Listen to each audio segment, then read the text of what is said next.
Son économie à l'arrêt, ses citoyens enfermés à la maison, l'Italie ne parle plus que de déconfinement, entre impatience de repartir et crainte d'une deuxième vague pandémique.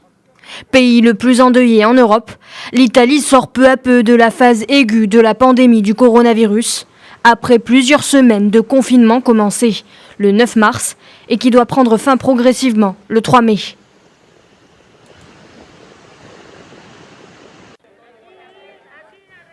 L'Espagne a de son côté enregistré 410 morts au cours des dernières 24 heures, contre 565 la veille, soit le bilan quotidien le plus bas depuis près d'un mois.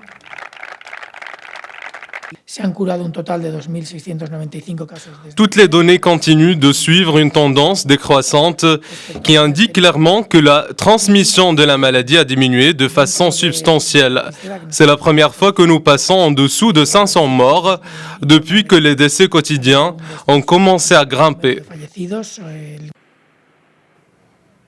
En France, le coronavirus a fait au moins 20 000 morts depuis début mars. Mais ici également, le nombre de patients hospitalisés et en réanimation poursuit sa lente décrue. Ces chiffres traduisent une tendance baissière de la maladie, mais le nombre de personnes hospitalisées reste très élevé. Le confinement de la population en France devrait durer au moins jusqu'au 11 mai.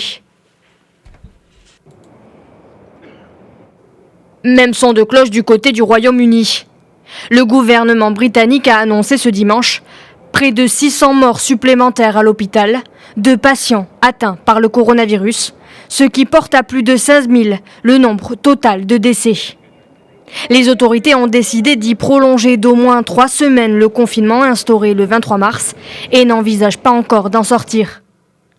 Lui-même frappé par le virus est sorti il y a une semaine de l'hôpital.